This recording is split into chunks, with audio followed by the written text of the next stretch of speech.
Okay, good morning everybody. Welcome to today's webinar, which is called Making a Real-World Impact, Cracking the Nut of Policy with the Sunbed Ban. It's presented by Associate Professor Anne Cust, leading epidemiologist at the Cancer Epidemiology and Prevention Research Group at the School of Public Health at the University of Sydney. My name is Charlotte Puanto and I'm the Project Officer from the Cancer Implementation Science Community of Practice project, which brings this webinar to you today as part of its education programme around implementation science. Just want to run through some housekeeping before we get started. Please note that Anne will present her talk and she welcomes your questions. To ask your question, please use the question box which you can find on the GoToWebinar control panel. If you open up the box, type your question in and then press send to all participants should be able to see your question, and Anne will take your questions and respond to them as at her own pace as she's ready throughout the presentation. And then after the webinar, once we close the presentation, you'll receive a link to complete the survey. We very much appreciate your time if you can complete the survey. It helps us to evaluate our activities and guides our future education programme. So thank you very much for that. Now I'm just going to hand over to Anne, our presenter. So thank you very much. Here's Anne.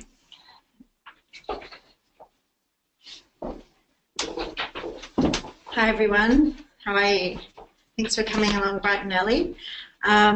So I'm going to talk to you today about the sunbed ban, and I'm going to start by talking about the scientific evidence behind the ban and then the steps that were taken to make this impact on policy. I just hit that, okay. So I thought I'd start with just talking about the prevalence of sunbed use, or also called as indoor tanning, which is the more commonly used term in the US. But basically it's quite common in developing countries, particularly the US and Northern Europe. And the highest prevalence is among adolescents and young adults, particularly women. So among those people in the US and Sweden, the prevalence is around 20 to 50% of people, young people. And so women make up about 70% of those using sunbeds. In Australia, before the legislation, the prevalence was increasing up to around 10 to 20% of people had reported using a sunbed. So in the US, about 30 million individuals tan indoors every year, and it's actually about 1 million people a day. And most of those are adolescents and young adults. So why do people use sunbeds? Most of the reasons are cosmetic, and people think that their skin is more attractive with a tan, or that they're healthier. Some people mistakenly believe that getting a tan from sunbeds is safer than from the sun, which is not true. Other people like to get, as in this on this slide, get your pre-holiday tan. So some people, it's not really an Australian phenomenon, but in Europe and the UK, people are obsessed sometimes about getting a tan on their holiday, and they even like to get a tan before they go.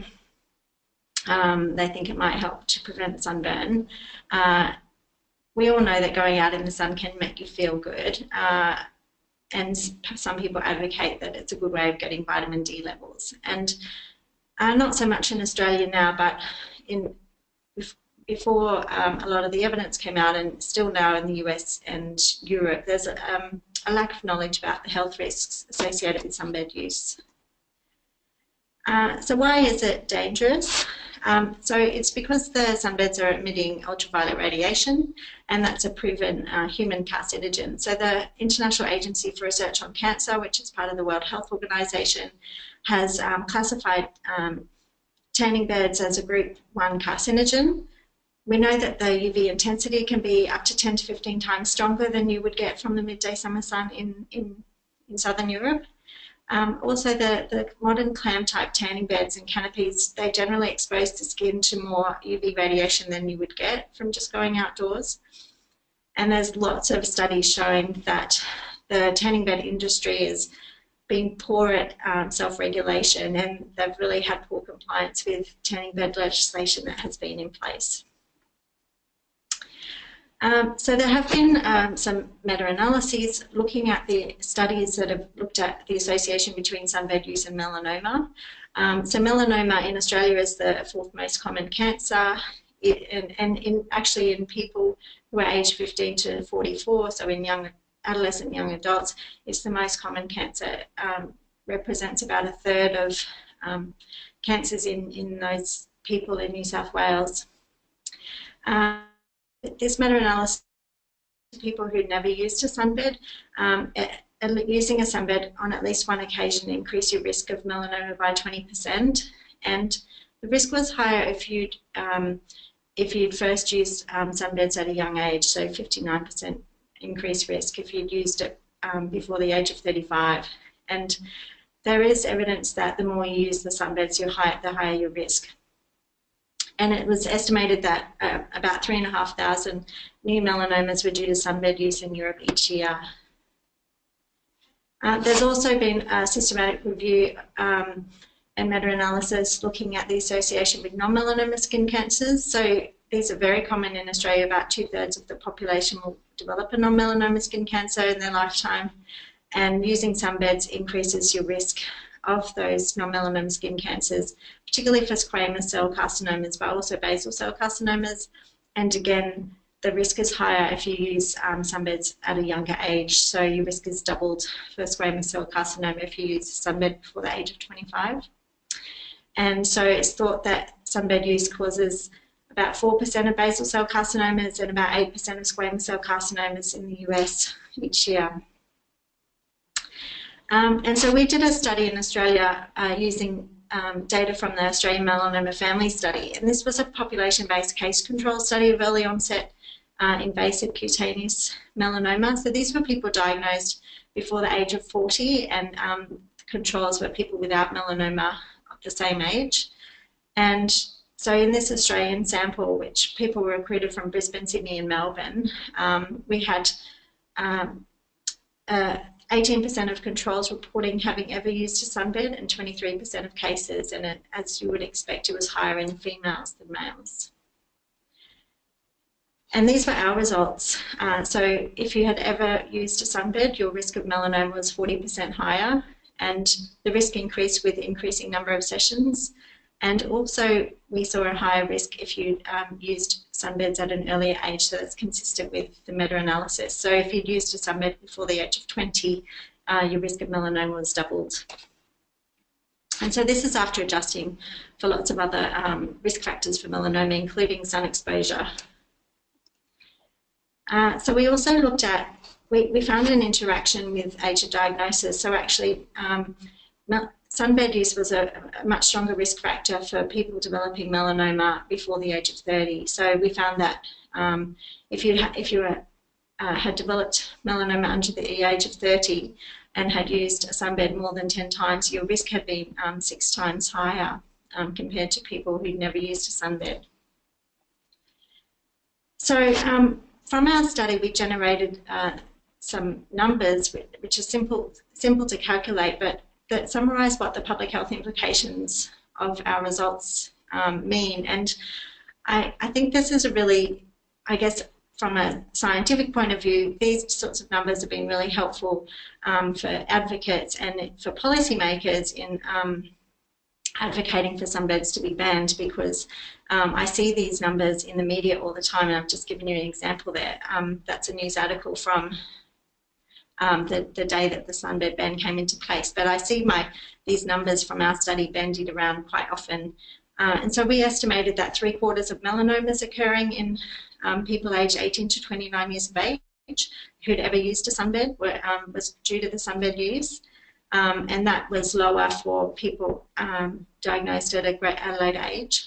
At the population level, we estimated that banning sunbeds would prevent 1 in 6 melanomas in Australians aged 18 to 29 years and 1 in 33 melanomas in those aged 30 to 39 years. And the proportion of melanomas that could be prevented in the population by banning sunbeds is almost certainly higher in the US and Europe, because they have a much higher prevalence of sunbed use. And I'll just give you an example of one of the US studies that was done at a similar time. And this was a population-based case control study in Minnesota. So they had over 1,000 cases and controls, and they collected really detailed information about indoor tanning exposure, including specific devices. And so you can see in this population, 50% of the population that they surveyed had used a sunbed, and it was higher in cases. And they found, consistent with the meta-analysis, that people who'd ever used a sunbed were at higher risk of melanoma, about 70% higher, and there was a strong association with number of sessions and increasing risk. And they looked at different periods of use and also the more recent devices, and actually it was the more recent devices that tend to be used in the 90s and noughties with the high speed, intensity and high pressure devices that seem to be associated with even greater risk compared to the earlier devices. And burns were actually fairly common, so a third of cases and almost the same of controls had reported using a burn from a sunbed, and their risk was similar, of melanoma, was similar to the risk of that we know is associated with getting a sunburn. So based on the Lazarevich paper, we estimated that indoor tanning will cause 43% of melanomas occurring in that age group who'd ever used a tanning bed. And at the population level, they could, in Minnesota, if they banned indoor tanning, they would avoid almost 1 in 4 melanomas in that age group. So you can see how banning these devices could have a huge impact. I guess I'll talk about the policy steps now, and it's quite an interesting story, and it starts back really in terms of the public eye with Claire Oliver back in 2008, and so, 2007. So I was living in Melbourne at the time, and so it was quite prominent, but I think it was a national story. So Claire Oliver was 26 when she died in Melbourne from melanoma on the 13th of September 2007. In Claire's last month of life, she decided to publicise the dangers of sunbed use, which she blamed for her melanoma. And so she did a 10-minute segment on a current affairs program on national television, and that led to a media frenzy with television news, daily newspapers and talkback radio picking up the tragic story of this personable dying young woman. So after only 2 days of intense media exposure, the state of Victoria's Health Minister announced the need for legislation to control the use of sunbeds. And a day later, this was supported by the state premier and then by the federal health minister and even the prime minister, who all stated the need for nationally uniform legislation. So it seemed that Claire had achieved in a matter of days what others in the background had been advocating for more than a decade. So it really put it in the limelight. So within a month of Claire's story appearing in the media, Standards Australia decided to bring forward a planned review of the current Australian standard for Solaria to build in stronger requirements to protect consumers' health. So the 2002 standard was a voluntary code, which the tanning bed industry didn't really care about, weren't complying with. And so in 2008, they made this code mandatory. But actually, even after the code was made mandatory, compliance wasn't very good. But basically, this code said that they should prohibit use of sunbeds by very fair-skinned individuals. They had minimum age limits. They had to obtain informed consent and display warning signs. And as a result of the media attention and the changes in the standard, the number of sunbed outlets did actually fall by almost half within 1 year in Victoria. So those two things together had quite an impact, but then the industry stabilised a bit. And so after they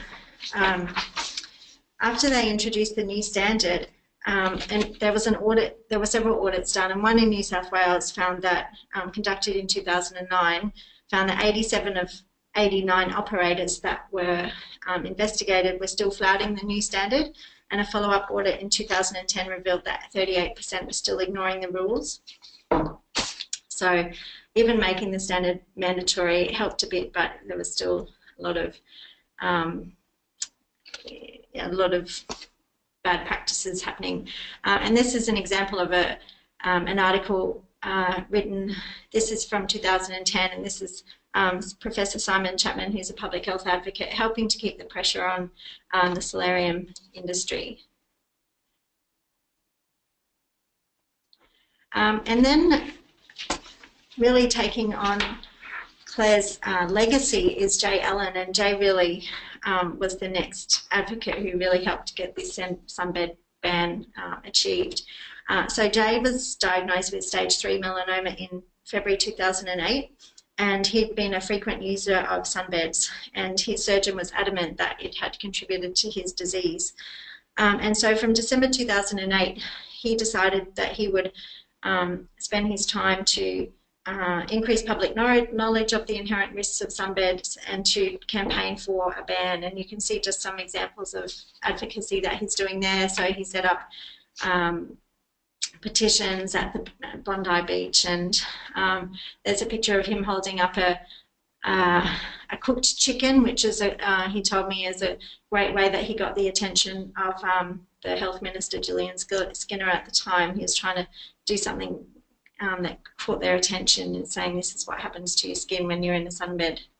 And then a picture of Jay with Simon Chapman. So Jay did an advocacy course at the Cancer Council and also got help from other prominent advocates to help support his cause. And so he had the backing of the Cancer Institute New South Wales, the Cancer Council, public health advocates, and then I guess the scientific evidence from the published studies. And having our Australian study come out, was published in 2010, was actually really helpful for providing Australian estimates of, you know, we could prove that in Australia the same, you know, which is quite a sunny country, that they definitely had the same association with melanoma risk. And we could estimate the numbers of melanomas that could be prevented by further restricting or banning sunbeds. And so the Cancer Institute asked us to model the number of melanomas by age group and sex, and depending on different types of legislation that could be introduced. And so this was really helpful in the policy process. So in November 2010, the New South Wales Labor government actually proposed a tanning bed ban for people under the age of 30 years with with people with fair skin under the age of 30. And it was going to be a staged ban where people from under the age of 25 would be banned from 1st of April and under the age of 30 from the 1st of August. And there was consultation with various stakeholders. And actually, the legislation was ready to be signed off by the minister at the time, Christina Keneally, but then the election happened, and it was about to be signed off before the election, and then they pulled it because they decided that apparently it wasn't a prominent enough election issue, and so it all fell flat, and everyone felt quite disappointed.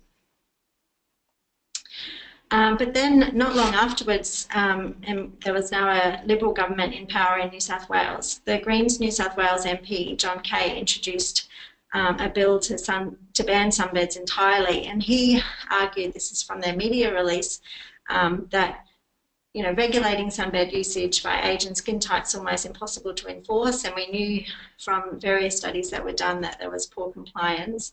And he said that the evidence clearly points to prohibiting the under 40s from solarium use, and the market for older Australians was unlikely to sustain the industry, so the only workable solution was to ban commercial sunbeds. And with Jay's sort of advocacy efforts and the data that came from the studies, that got the support of the New South Wales Health Minister, Gillian Skinner. And so in February 2012, they announced a total ban on all commercial sunbeds in New South Wales. And this was to be effective from the 1st of January 2015. And so this delay gave tanning businesses a chance to diversify. They provided some compensation in New South Wales, but not in other states. And there were some exemptions, like for example, for clinical use of UV radiation therapy. And so New South Wales became the second jurisdiction in the world after Brazil actually banned sunbeds first in November 2009. And once New South Wales took that initiative, actually a lot of the other states followed suit quite quickly, and there was a lot of advocacy efforts from cancer councils and other people in other states. So actually Western Australia lagged a bit, but pretty much by the end of 2012, nearly all states and territories had agreed to ban sunbeds as well. And so there was widespread support of the ban from environment and health ministers, from various institutions. In Victoria, the ban was helped by having 160 health professionals and cancer clinicians write a letter to the Victorian government, and it was given to the government on the 5th anniversary of Claire Oliver's death. And I guess since the time of Claire Oliver through to when the ban was announced, there was a lot of change in community attitudes about sunbed use. And I thought, I remember thinking at the time this was really unusual that even on the front page of the paper, someone who owned a solarium had changed her attitudes about tanning beds. And so she said that she was getting rid of hers, and that she didn't think they were very good. And in fact, she thought that produce a different type of tan to what you would get from the sun, and it's a different colour, and it actually produces a smell on the skin that just doesn't smell right. So I thought it was interesting that even people that own solaria had changed their attitudes towards tanning beds.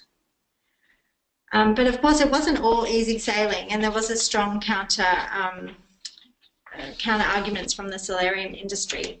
So they really went on the attack of the scientific research in particular. And in fact, in 2012, when I was on maternity leave, I spent many late nights actually helping to reply to or write responses to these letters that had come through to the government and then passed on to the Cancer Institute New South Wales, and then they asked me to help rebut them.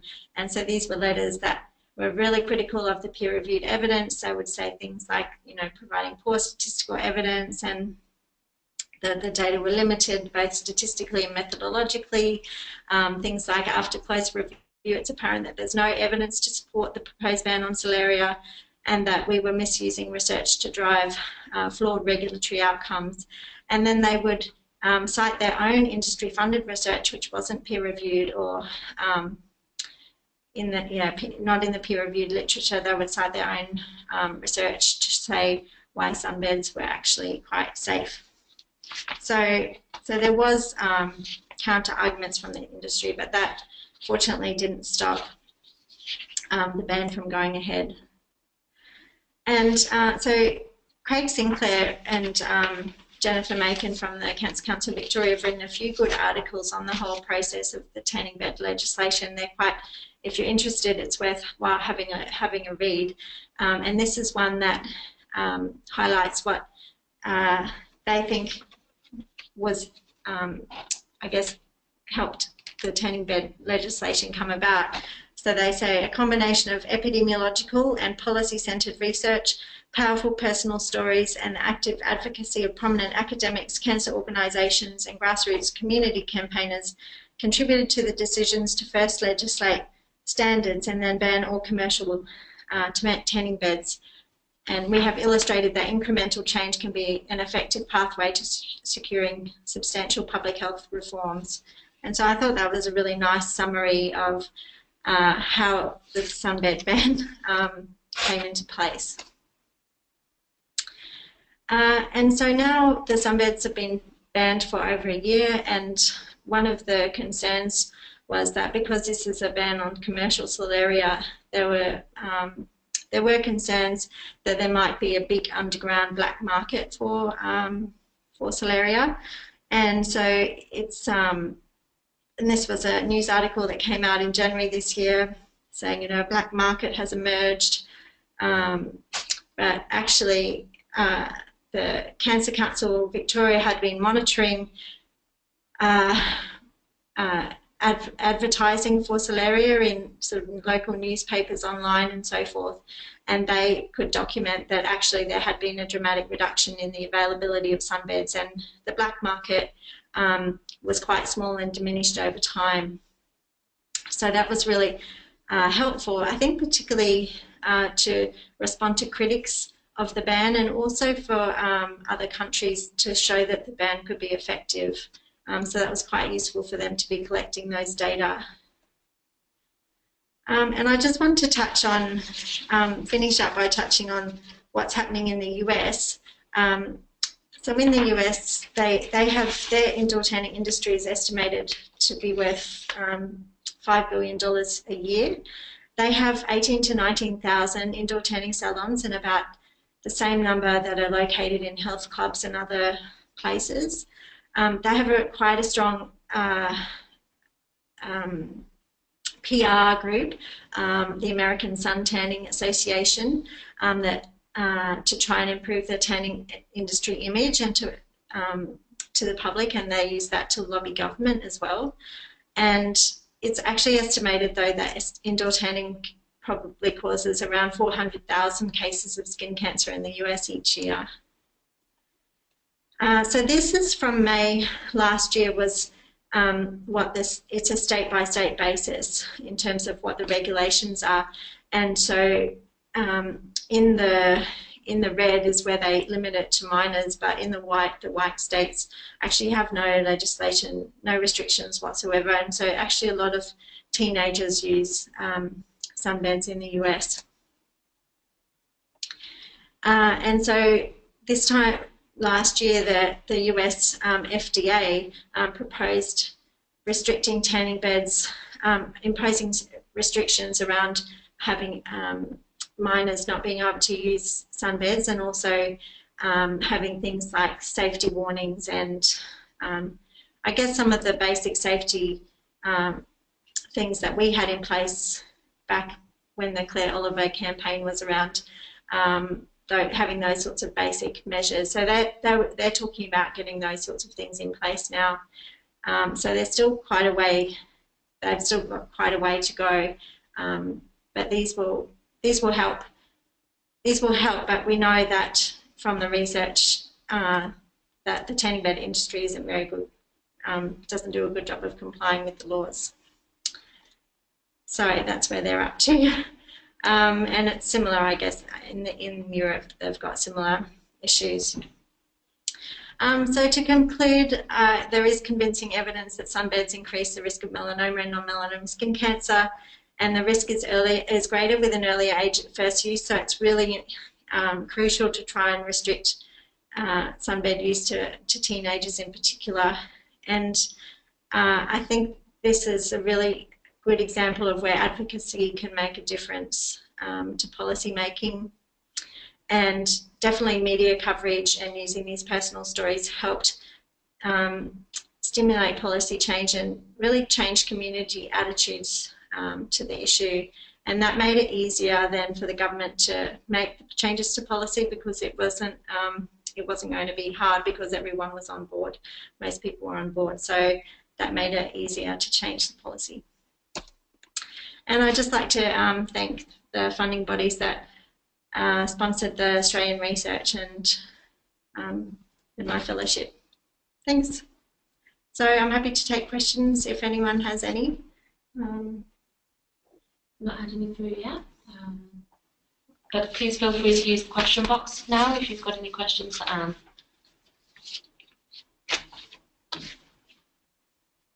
You can all go get your morning coffee. Okay, well, if there are no questions, then I'd just like to thank Anne very much for her presentation, and congratulations on a really important piece of work, and hopefully the rest of Europe and the US will follow as well. I certainly know from my experience that they're very prevalent in the UK, and yeah, obviously very dangerous. So thank you very much, Anne. All right. And just to everybody, if you wouldn't mind filling in your survey, and then also if you'd like to head to our resources website, this recording, along with recordings of all of our other webinars, are available, and that's at www.cancerimplementationscience.org.au. And just double check, no last questions. Okay, so thank you very much everyone, and goodbye. Bye.